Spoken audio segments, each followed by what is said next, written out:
예, 문학과 인간 수업을 합시다. 5주차 수업을 합니다. 5주차에는 우리 문학과 인간이 지난 4주차에는 까미 소설 페스트를 읽었지요.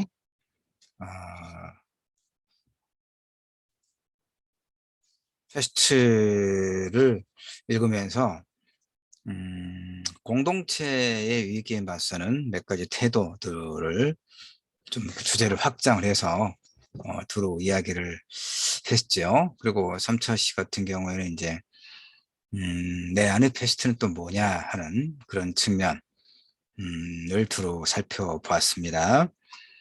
음, 4주차 공부할 때 이야기를 했습니다마는 원래 강의계획서는 그다음에 이제 지난 학기까지 문학과 인간을 수업을 하면서 한국 문학 작품 위주로, 한국 현대 문학 작품 위주로 공부를 했어요.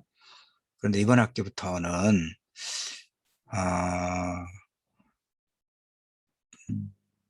고전으로 평가받는 좀 좋은 작품도 우리가 한국 문학에만 한정하지 않고 문학과 인간이니까 두루 좋은 그 고전으로 평가받고 있는 좋은 작품들을 함께 읽어보는 것도 좋겠다, 이런 생각을 해서 4주에는 까미의 페스트를 중심으로 생각을 확장해서 공부를 했습니다. 어,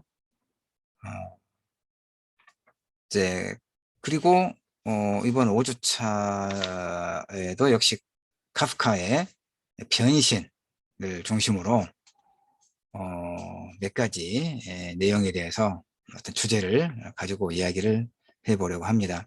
카프카의 변신은 아마 우리 학생 여러분들이 그 줄거리를 좀 잘 알고 있을 법해요. 이게 중학교 교과서에도 실려 있던가 하고 소개가 됐을 겁니다. 자, 하여튼 이렇게 그 세계적으로 잘 알려져 있는 소위 고전 명작도 읽고 또 어, 좀, 우리 한국 현대문학 작품 중에서도 의미 있는 에, 텍스트를 가지고 문학과 인간의 어떤 상호작용의 측면을 골고루 균형 있게 이야기를 나눠보려고 합니다. 예. 25분씩 해서 1차시, 2차시, 3차시 이렇게 수업 자료를 올려둘 겁니다. 상호작용의 문제는 늘 이야기하지만 그 출석 체크용 요약과제를 여러분이 그 정정 기간 안에 제출하면 출석으로 또 내가 확인해서 인정을 하고 내용은 또 한 번씩 내가 본 다음 읽어본 다음에 적절하게 피드백을 함으로써 상호작용을 하는 걸로 이렇게 대체를 한다고 그랬습니다. 그리고 그 우리 카카오톡 그 단체 채팅방을 통해서 매주차 수업의 어떤 내용과 진행 상황 등, 그다음에 유의할 것 등에 대해서 안내를 하고 있습니다. 아, 그렇게 이제 그거 역시 상호 작용이에요. 근데 이제 상호작용이라고 하는 것은 A와 B가 서로 이렇게 주고받는 것이죠.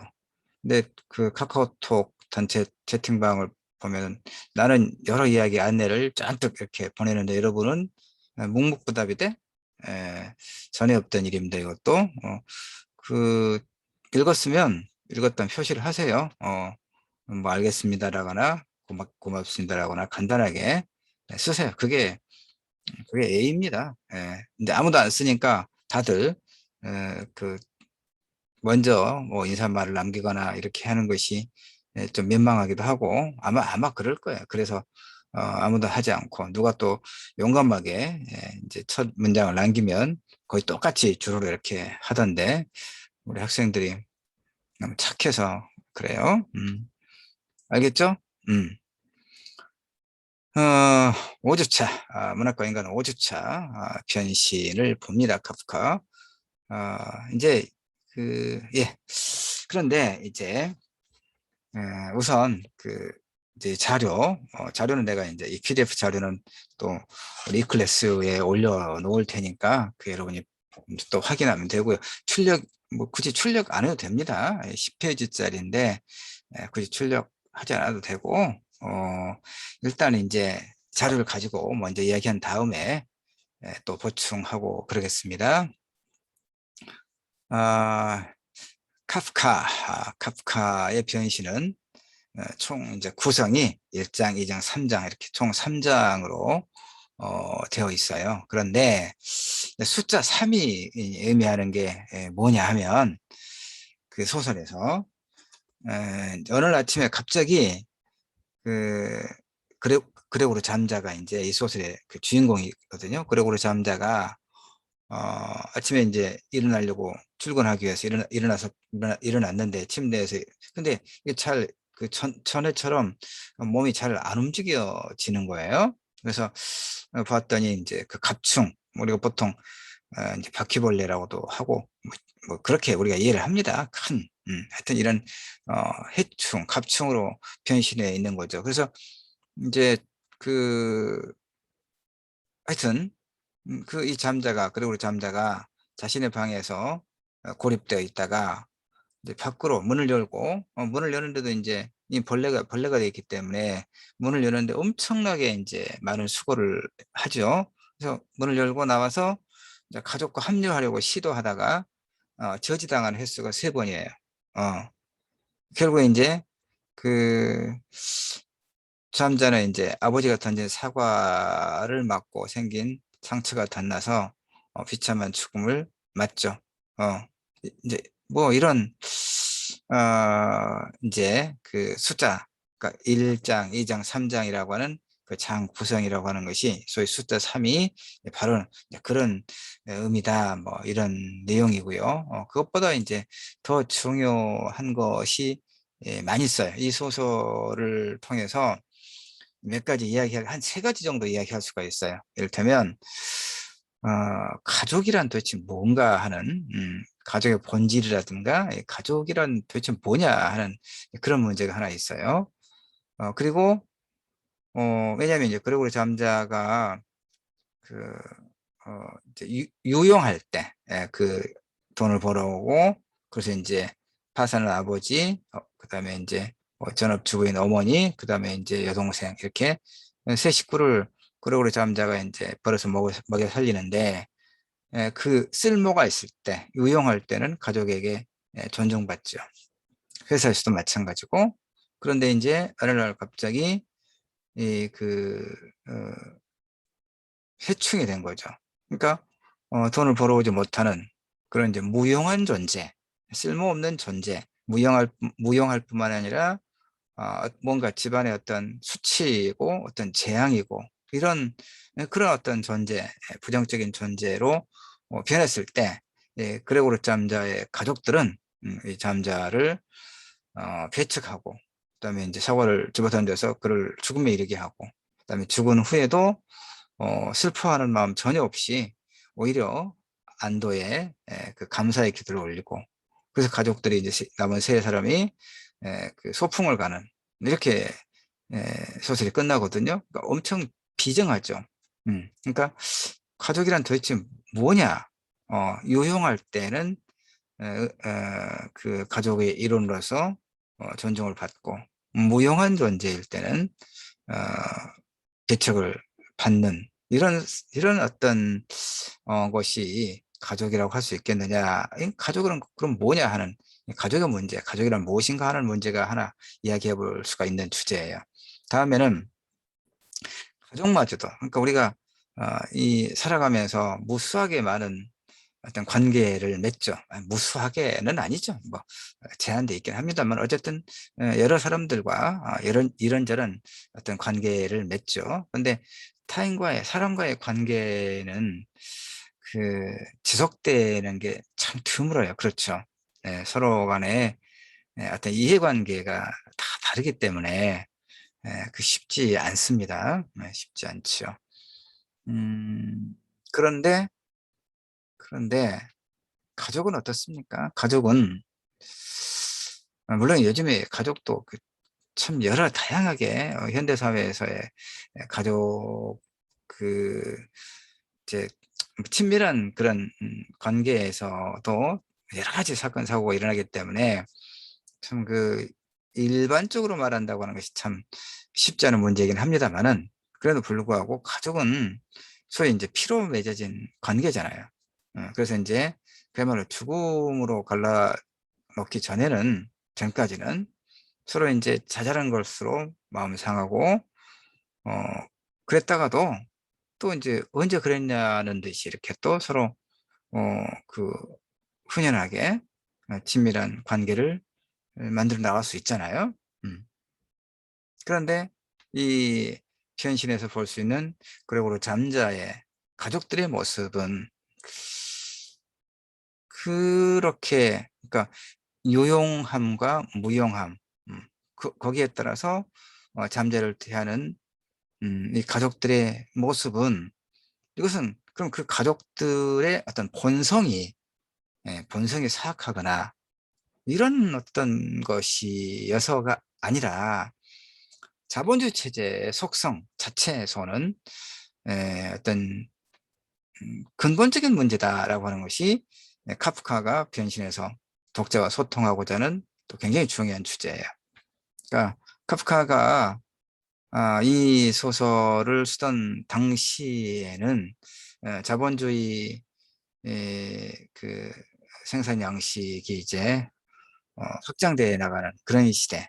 사람들은 이제 그 물질 문명에 일정하게는 풍족한, 그러니까 그 전 시대와 비교하면 그야말로 비교할 수 없을 만큼의 풍족한 그런 물질 문명의 그런 세대 속에서 이제 모든 것을 그 사람을 목적으로 보지 않고 수단화하는, 그리고 물신화, 어떤 사물들을 신처럼 떠받드는 이런 그런 어떤 세태를 비판하고자 하는 의도가 이 소설에서 매우 강해요. 그러니까 이 가족이란 무엇인가 하는 것과 어, 매우 밀접하게 연결되어 있는 것이 자본주의적 생산 양식의 문제라는 얘기죠. 그 두 가지는 이제 별개인 것 같지만 하나로 결합되어 있어요. 자, 그 문제를 이제 이 변신을 통해서 그 문제를 핵심적으로 이야기를 할 거고요. 또 하나는 그레고리 잠자가 한 인물이, 소설이긴 하지만 한 인물이 어떤 흉측한 벌레로 변했단 말이에요. 이거 변신 모티프잖아요. 그러면 이제 그레고리 잠자는 죽음에 이르기까지 자신의 몸이 벌레로 변화 시점에서부터 그 죽음에 이르기까지의 과정에서 여러 가지 고뇌를 했겠죠. 가장 핵심적인 고뇌가 뭘까요? 나는 누구인가? 그죠? 나는 누구인가? 여기는 어딘가? 나는 누구인가? 하는 소위 정체성의 혼란의 문제가 또 이 소설의 매우 중요한 주제 중에 하나예요. 어. 우리는 언제나 나는 누구인가 하는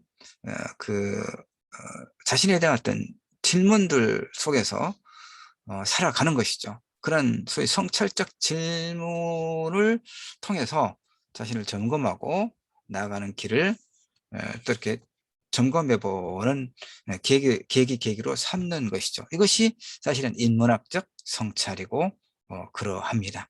자, 그 세 가지 핵심적인 주제를 염두에 두면서 프란츠 카프카의 소설 변신을 읽어가도록 합시다. 자, 지금 이제 문학과 인간은 5주 1차 시를 하고 있죠. 자, 그레고르 잠자는 일단 무능력한 부모와 여동생이 있어요. 그러니까 그 이제 아버지가 그 사업을 하다가 실패를 해서 빚을 안고 이제 빚더미에 올라 있는 이제 경제적으로 무능력한 그런 인물이죠.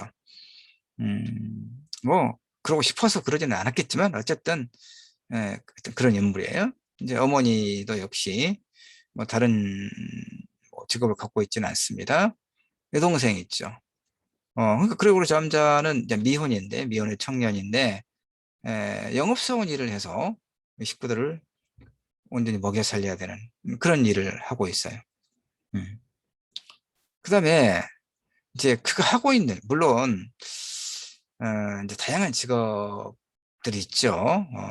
그래서 이제, 그 뭐, 어떤 직업들은 사회적으로 존중받고 또 경제적으로도 대접을 받는 그런 직업들이 있는 반면에 또 어떤 일들은 다른 사람들에게서 늘 이렇게 존중을 받지 못하고 심지어 업신여김을 당하기도 하고 또 그런 일일수록 사실은 경제적 그 대가가 많지 않지요. 음. 근데 이 그레고르 잠자가 하는 일은 뭐냐면 영업사원이에요. 이제 무엇을 어떤 영업을 하는지는 뭐 드러나지 않지만 그리고 이제 그 영업도 뭐 그야말로 어떤 규모라든가 그 어떤 취급하는 어떤 그 영역의 내용이라든가에 따라서 뭐 사정은 다 다를 거예요.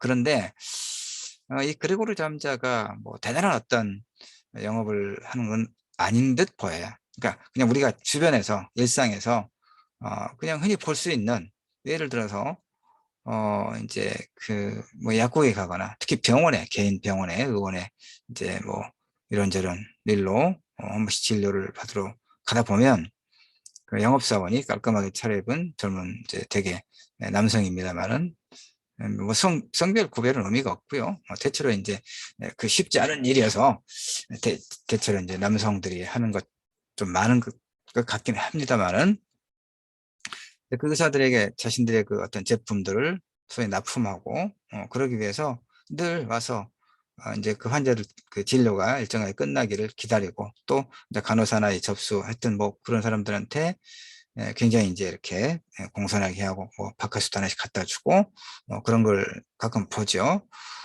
그러니까 그런 영업사원들은 어떻습니까? 의사에게 절대적인, 그 의사가 절대적인 어떤 갑이죠. 자기는 완전히 의리고, 그러니까 늘 고개를 숙여야 되고, 그러지 않겠습니까? 그 영업 실적을 올리기 위해서, 유지하기 위해서, 뭐 실적을 올리고 그러기 위해서. 그러니까 이 그레고르 잠자가 이제 그런 일을 하는 겁니다.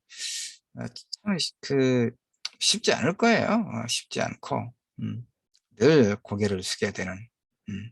사실 뭐 영업에 종사하는 사람들 대부분이 그렇죠. 감정 노동을 하고, 그게 또 우리의 삶이기도 합니다만은, 어쨌든 이제 내가 지금 이야기하고자 하는 것은, 그러고로 잠자는 바로 이런 그 어떤 삶의 무게로부터 벗어나고자 하는 그런 무의식적 욕망이 시달리고 있는 인물이다. 이것을 지금 말하는 거예요. 그래서, 그런 이제, 그, 벌어서 가족을 이제 먹여 살리는 데 있어서 일정하게 보람도 느끼고 그랬겠죠. 그러면서도 한 번씩 직장에서 이제 어떤 그 어려운 일이 있을 때마다 이 무거운 어떤 삶의 무게에서 무게를 벗어 던지고 그 좀 벗어나고 싶다는 그런 생각을 했을 법하지 않겠습니까? 그런데 이제 실제로는 현실에서는 그렇게 하기가 가능하지 않죠. 오도록 달아나 버릴 수가 없잖아요.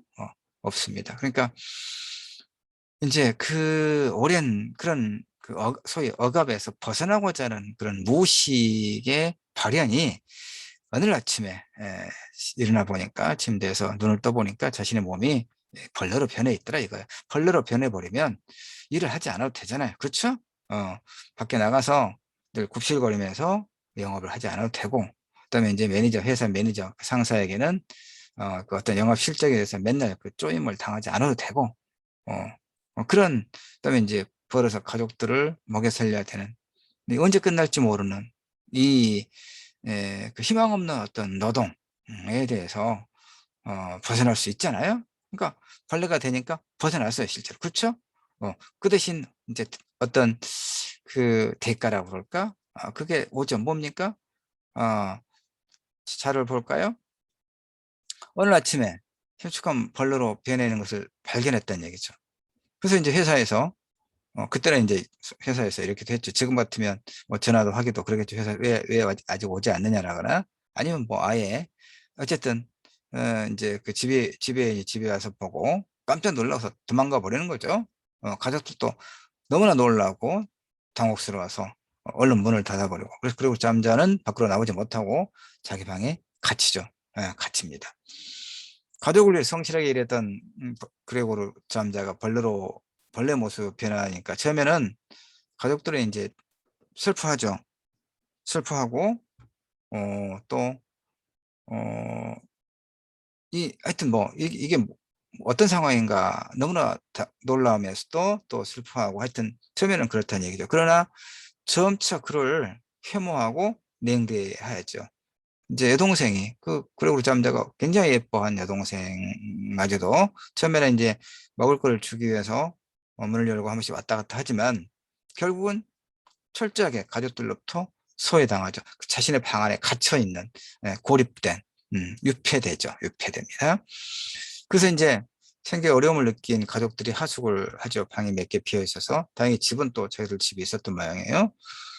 그런데 이제 어느 날 이제 이 여동생이 하숙하는 사람들을 위해서 하나의 일종의 서비스로 거실에서 피아노 연주를 하고 있는데, 그러고 남자가 자기 방에서 들으니까 여동생이 여동생의 피아노 반주 소리여서 또 애를 써서 이제 어떻게 문을 열고 빠끔 바깥을 내다봤는데 그걸 보고 이 하숙생들이 소스라치게 놀라서 도망가 버리죠. 그리고 이제 이 가족들에게 마구 화를 내면서 왜 저 흉측한 벌레가 있다는 것을 우리에게 말해주지 않았느냐라고 화를 내면서 이제 가버리죠.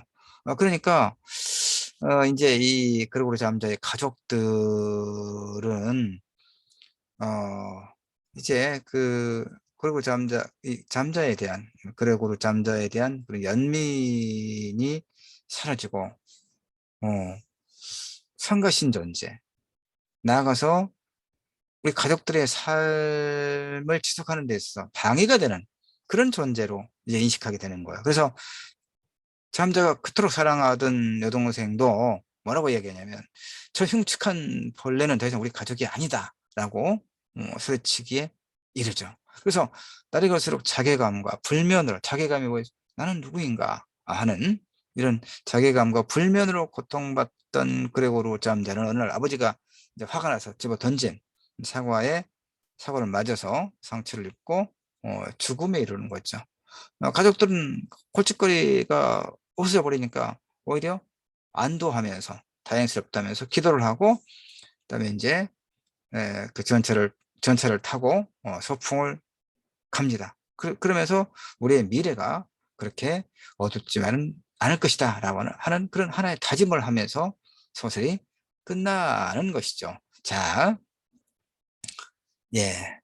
나는 벌레를 오빠로 간주할 수 없다. 이 벌레가 오빠라는 생각을 떨쳐버려야 된다라고 자기 이제 부모님에게 여동생이 또 매몰차게 이야기를 하지요. 이렇게, 그들 모두가 탄 칸은 그 전차, 따뜻한 햇볕이 쏙쏙 들어와 있었다. 그들은 좌석에 편안히 뒤로 기대고 장래의 전망에 대해 논의했는데 좀 더 자세히 관망해 보니까 장래가 어디까지나 암담하지만은 않다는 사실이 드러났다. 이 마지막 부분이거든요. 자, 그리고 잠자가 자신의 방을 벗어나려고 끊임없이 시도하거든요. 이것은 자신을 가족의 구성원으로 받아달라는 그런 몸부림이죠. 그 실패로 돌아가는 것은 결국 가족 구성원 간의 진정한 소통의 부재. 개인에게 가족은 존재의 집이죠. 그러면서도 상처를 가장 많이 주는 그런 관계거든요. 자, 가족이란 이제 무엇인가? 첫 번째 핵심적인 주제 이야기를 조금 합시다. 1차 시는 아마 시간이 거의 다 돼가고 있는 것 같아서 하다가 이제 또 좀 쉬었다가 2차 시로 넘어가서 이야기를 계속 할 겁니다. 자, 우리의 가족이란 도대체 무엇입니까? 독일의 프랑크푸르트 대학의 비판 이론가 중에서 이제 베냐민 아도르노 이런 세계적으로 유명한 학자들이 있는데 아도르노가 이제 다른 사람과의 논쟁에서 이런 얘기를 합니다. 그 결혼 제도와 같은 그러니까 가족은 이제 가정이라고 하는 것은 결혼이라고 하는 제도를 통해서 이루어진 이제 가족 구성원으로 이루어진 것이죠. 그런 소규모 가장 기본적인 공동체가 가정이죠. 그러면 이 제도로서의 가정은 인간에게 어떤 의미냐와 관련한 논쟁을 통해서 결국 이 제도, 예, 이 제도, 가족은 결국은 긍정적인 측면은 뭡니까? 내적 안정에, 우리의 어떤 내적 안정에 도움이 되는 것이죠. 그러나 이제 부정적인 것은 또 뭡니까? 늘 양면성이 있거든요. 그런 내적 안정에 기여하는 측면이 있는 반면에 가족 구성원이기 때문에 가족 구성원으로서의 자신의 역할을 잘 감당해야 된다고 하는 그런 억압을 받죠. 그러니까 우리 학생들은 이제 대학생들이긴 합니다만은 뭐 중학교, 고등학교 이 과정을 통해서 항상 이제 초등학교 때부터 어렸을 때면 착해야 된다고 하는 거. 그다음에 이제 학교에 갈 때는 이제 공부를 잘해야 된다는 그런 억압을 받지요. 어.